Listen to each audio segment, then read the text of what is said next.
Olá, saudações, sejam bem-vindas, sejam bem-vindos. Vamos falar de literatura brasileira, o famoso bruxo do Cosme Velho. Cosme Velho, que é um bairro lá do Rio de Janeiro. Então nós vamos falar de Machado de Assis, né? Uma dicas de leitura aqui, e depois vamos fazer um vídeo só sobre Memórias Póstumas do tal de Brás Cubas, né? Que causou o maior rebuliço aí nos TikTok da vida, né? Depois que uma gringa fez um vídeo, né? Assim, comentando que foi um dos livros mais maravilhosos que ela leu. Ela fazendo assim, tipo uma competição, né? E na ordem alfabética dos países, já chegou na letra B, né? A, B, BR, Brasil. As Posthumous Memories of Brás Cubas, ou Epitaph of a Small Winner, que são as traduções, né? Essa Small Winner é uma tradução dos anos 50, né? E agora, dos anos 90, fizeram a nova tradução, que é essa das Posthumous Memories, né?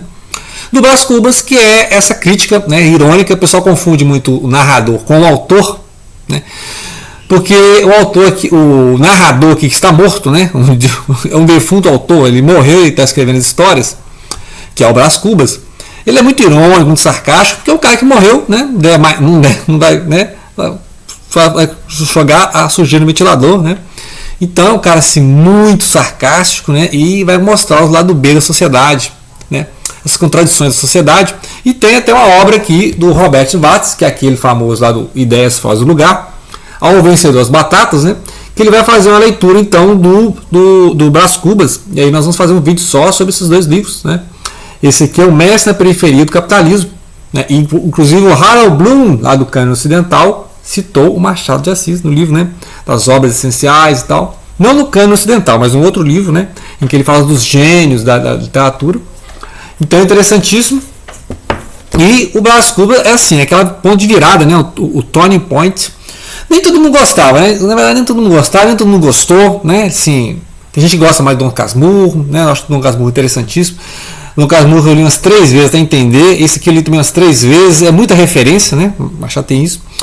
E o pessoal modernista não gostava. O pessoal dos anos 30, 40, Drummond, por exemplo, né? Achava muito beletrismo, muito afetação, né? E realmente tem um, né? Assim, a minha defesa aqui é que a linguagem está datada, né? Realmente você precisa ter um dicionário para você ler os livros do Machado de Assis, mas, né, as confusões, os conflitos, a luta de classe, as hipocrisias, os medalhões, né, a gente vai falar dos medalhões, continuam, né? Então a linguagem realmente é uma linguagem muito de época, né? Ali no final do século XIX, realmente você precisa de um bom dicionário para você entender as expressões, as gírias da época.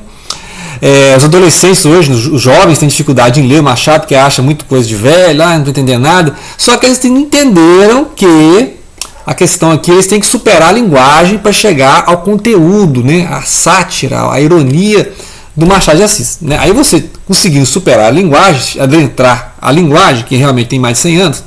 Por exemplo, Machado de Assis, se estivesse vivo, estaria fazendo 185 anos, né? Agora em junho, nesse mês. Machado que nasceu em 1839, né? Então, e morreu em 1908, né? Então isso mesmo, 185 anos, né, do nascimento do Machado de Assis, né?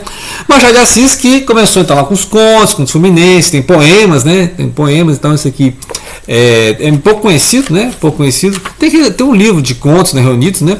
Aqui tem a Miss Dólar, Luiz Soares, Mulher de Preto, O Segredo de Augusta, Confissões de uma Viúva Moça, Linha Reta e Linha Curva, Frei Simão, né? Então os contos fluminenses, né? Da mesma coleção da Garnier tem aqui os papéis avulsos, né? E também essa edição mais nova, né? Papéis avulsos, edição mais nova. E aqui tem clássicos como o Alienista, né? Que o médico que era o louco, né? Essa figura do louco aparece também no Quincas Borba também. Então aqui tem o Alienista, o Teoria do Medalhão, né? Que é o cara assim que aprendendo a ser um bom hipócrita, né? Ter sempre as aparências. Você tem que ser sempre um cara que tem aparências, né? Não pense muito, não pense, né? Fica pensando, não, pensa não. Você tem aparências, né? Decore algumas frases de efeito, fale, né, em momentos oportunos. Então, aqui também tem a Sereníssima República, né? As aranhas que montaram a República. O Espelho, né? Que é aquela ideia também da aparência, da essência, que é o cara que veste uma farda de alferes, né? E aí ele passa a ser só alferes, né? Então ele perde a identidade, a não ser a identidade de alferes, né? Que é aquela ideia do cara que bota um uniforme e acha que é gente, né? O cara bota o uniforme e acha que é gente. porque ele assume a identidade do uniforme, né? Então, férias, né? Pode ser qualquer coisa, né? Então, você vira um bacharel, bacharel, né? Então, quem é você? O bacharel, né? Então, essa questão do título, né? Da essência, da aparência, né? Então, tem essa edição, muito interessante também, mais atualizada, assim. Tem aqui uns prefácios, sempre explicando alguns detalhes, né? A época, o contexto. A linguagem realmente é difícil, mas as ideias, né? Os formatos, as tretas são as mesmas, né? As confusões são as mesmas. Essa aqui é o afrodescendente, né? O Machado de Assis afrodescendente, são mais crônicas, poesias, ensaios, né? Assim, artigo de jornal, que tem esse tema da afrodescendência, da questão da escravidão, né? A gente vai falar disso aqui, a questão da escravidão, o problema do Brasil lá, né? Que a escravidão acabou no final do século XIX, e aí acabou o Império e veio a República, né? Então aqui eles selecionaram alguns tempos, porque o pessoal fala assim, Machado não fala dessa questão da negritude, né? Isso é mais o Lima Barreto que fala disso, né? Mas o Machado tem textos, né, que abordam essas questões da escravidão, né? Em vários momentos do livro, né? Inclusive aqui também vai essa questão, né? Da escravidão, aparece muito, né? Mas antes de lançar isso aqui, ele lançou, por exemplo, Helena, aquela fase lá do Ressurreição, Helena, né? E aí a Garcia, etc, né? Mãe à Luva, né? Então vários livros aí, essa fase romântica, eu li um ou outro, mas nem lembro mais histórias, 20 anos atrás, né? Essa fase realmente romântica tem o Alencar, né? Então vamos ler o Alencar, que é o romântico brasileiro. Então, se o Machado publicasse só essa linha romântica, né? A gente não estaria falando dele aqui, certo? Aí depois que ele fez, né, o Memórias Póstumas, ele continua mais ou menos no Quincas Borba, que o Quincas Borba é aquele cara que era rico, ficou mendigo e depois voltou a ser rico de novo, né? E fez uma filosofia do Humanitas, né? Que é uma paródia lá do darwinismo, né? Do positivismo e tal. Porque o Machado lia esse pessoal todo. Então tem referência, né? Obviamente ao Shakespeare, né? Ao teatro francês, tem referências ao Goethe, referências assim, ao Nietzsche, né? De certa forma, não Nietzsche no sentido da mesma coisa de época, né?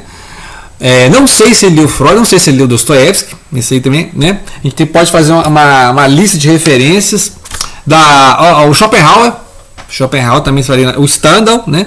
Então, ou seja, essas ideias todas, por isso tem um ensaio do Robert Schwartz, né? Que é naquele livro lá, O Vencedor, As Batatas, lá dos anos 70, e tem a edição dos anos 90, que vai falar justamente das ideias fora de lugar, né? Essa ideia estão vindo do exterior para o Brasil e a gente fica meio deslocado, entende, né? Essas ideias. Então o Quincas Borba fala muitas ideias e como a gente vai digerindo essas ideias até ficar pirado as ideias, que é o caso do Quincas Borba, que tentou formar uma filosofia lá, né? Ao Vencedor das Batatas, né? Outro livro famoso obviamente o Dom Casmurro, que os personagens marcantes, né? O alienista, né? O Brás Cubas, o Quincas Borba, a Capitu, né? Esses personagens marcantes do Machado de Assis. Então, Dom Casmurro é a questão, né? A Capitu traiu ou não? Eu acho que não traiu, né? Minha leitura, li umas 3 vezes aqui. Eu acho que é tudo a cabeça do Bentinho, né? Mas vá saber, porque é o Bentinho que está narrando, né? Então é ele que está. A gente não tem outra voz, né? O Fernando Sabino fez uma versão da Capitu, em que é uma terceira pessoa, né? Então aí, né? Será que faria mais sentido, né? Porque é um cara que acha que foi traído contando a história do ponto de vista dele, né? A gente não tem a versão dela, né? Então tem o Isaú Jacó, né? Daqui da Ática. O Isaú Jacó, depois tem o Memorial de Aires, né? Que aí continuando, tem o personagem aqui que é o Conselheiro Aires, que aí vai ter lá, Memorial de Aires, tem essa edição aqui mais, né? Mais em mãos aqui de ouro, né? Então 2 edições, né? Esse aqui é mais antigão, né? Esse aqui é, né? Essa coleção do. No colégio a gente lia isso aqui, né? No colégio a gente lia isso aqui. Essa série Bom Livro, deixa eu só ver a data aqui, agora eu fiquei curioso aqui. Acho que dá dos anos 90, né? Então, anos 90, a gente lia essa coleção, né? Então, ou seja, tem muita coisa do Machado. Tem muita coisa do Machado, né? Memória de Arte, tem reler e tal. Então, voltando aqui ao Memórias Póstumas. Então, Memórias Póstumas que tem referência a Napoleão, Cromwell, Bismarck, Cavour, que era um primeiro-ministro da Itália do século XIX, né? Do reino da Itália. Referência a Mil e Uma Noites, aos Cervantes, a Bíblia Sagrada, a Ilíada de Homero. Tem referência a Stendhal, Tomás de Aquino, a lista, Sêneca, Shakespeare, Corneille, Molière, né? Corneille e Molière são aqueles dramaturgos franceses do século XVII, né? Que o pessoal lia em vez de ler o Shakespeare. O Shakespeare foi lido no século XVIII, né? Aí o pessoal começou a ler o Shakespeare de novo. Então tem referência a essas pessoas, né, históricas, né? O Shakespeare, né? O autor daquelas monte de peças, né? Que ele escreveu todas aquelas peças e tal. Aí você tem o Napoleão, o Bismarck, são personagens do século XIX.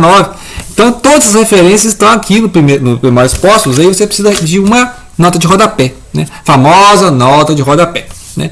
Fora as linguagens, né? Você precisa de um bom dicionário, que as palavras que você vai encontrar, faz uma listinha das palavras que você está encontrando, né? Por exemplo, aqui, ó, introito, emplasto, pecuniário, prebenda, cabedal, pacholice, cabriolas, galhofa, brutesca, dissobejo, né? Frêmito, estroina, glossa, peralta, pelintra, diches e fiados.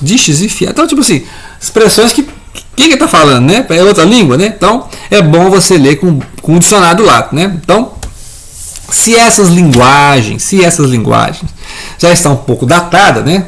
100 anos para lá, mas a questão dos personagens são marcantes, né? A ironia é marcante. Aqui o personagem, ele está ironizando todo mundo, não é o Machado de Assis, que era um cara cético e tal, mas eles confundem achando que é o Machado de Assis, que esse cara, né, fica soltando farpa para todo mundo. E aí vai discutir a questão das ideias fora de lugar, né? Que é essa questão de falava em liberalismo, positivismo, darwinismo e tal. E o Brasil na escravidão, né? O Brasil na escravidão, né? Aquela divisão de classes, lá tinha né? A Casa Grande, depois tinha a senzala, né? Então tem aqui um trecho do Raiz do Brasil, que é do Sérgio Buarque de Holanda, o pai do Chico Buarque, né? Raiz do Brasil, que é de 1936, vai falar, né, que é esse texto que tem citado lá no Ideias Fora do Lugar, que é o primeiro ensaio do livro chamado Ao Vencedor as Batatas, que é um trecho aqui, né? Aquele que vencer a guerra fica com as batatas, né? E esse Ideias Fora do Lugar, que é do Roberto Schwartz, é de 92, né? 1992, ele fala assim, ó, trazendo de países distantes nossas formas de vida, nossas instituições e nossa visão do mundo, e lembrando em manter, né? E teimando em manter tudo isso em ambiente muitas vezes desfavorável e hostil, somos uns desterrados em nossa terra. Traduzindo, né? Ou seja, a gente fica copiando coisas estrangeiras, coisas da Europa, né? Fica inventando de moda de copiar essas coisas, trazendo para o Brasil, até moda, roupa, né? Que é uma coisa lá do país frio e trazem para o Brasil, que é um país quente, tropical, então fica até ridículo, né? O pessoal fica trazendo modas de Nova York, da Holanda, né? Da Áustria para o Brasil, e aqui não é um clima frio igual a Europa, né? Então as coisas assim. Então eles trazendo liberalismo na época que tinha escravidão. Liberalismo não é o trabalho livre, né? O livre contrato, você é livre contrato. Só que no Brasil tinha servidão, né? Escravidão que tem até hoje, né? Você vai para o interior de Minas Gerais, aí tem cavalaria, um monte de gente lá morando em casebre, sem nem água potável, não tem, né? Então assim, e por um prato de comida. Então a escravidão continua, né? Ou seja, tem todo um sistema de exclusão de pessoas, falta de oportunidade, e vem pessoas falando de liberalismo, de meritocracia, né? Sei que nós precisamos de um Estado que dê um bem-estar, né? Aí lá na Europa acabou o bem-estar social, né? Agora o liberalismo. Gente, no Brasil não tem condição nenhuma de ser liberal, né? Não tem condição nenhuma de ser liberal porque não há estudo para todos, não há educação para todos, para ter oportunidade para todos abrir a sua empresa e serem patrão, né? Então vai ficar meia dúzia de patrão e o resto empregado. Então é ótimo esse liberalismo, né? Em que a exploração vai continuar. Então ele mostra que a ironia mostra isso, né? Que essas ideias estão fora do lugar. Este livro nós vamos falar então depois no próximo vídeo, que eu vou falar dos dois, aí eu vou falar só dos dois, né? Os personagens, nós vamos discutir justamente essas questões de classe, né? Você tem lá os personagens ricos e os personagens pobres, os ricos explorando os pobres, né? De várias formas de exploração, né? E reproduzindo as explorações de geração em geração, né? Então essa fina ironia, né, que a gente vai ver aqui no Schwartz, né? E aqui no Memórias Póstumas, que causou esse furor todo, né? Pessoal do agora vamos reler, está aí no TikTok, graças ao TikTok, né? Graças ao TikTok, pessoal da gringa que está lendo aí essa tradução, né? Posthumous Memories of Brás Cubas, que é a tradução de 97, né? A tradução anterior é de 1952, que é Epitaph of a Small Winner, né? Um pequeno vencedor. Né? Fica aí então a dica de, né, Machado de Assis, o Bruxo do Cosme Velho. Ok? Então, grato pela atenção, não deixem de compartilhar.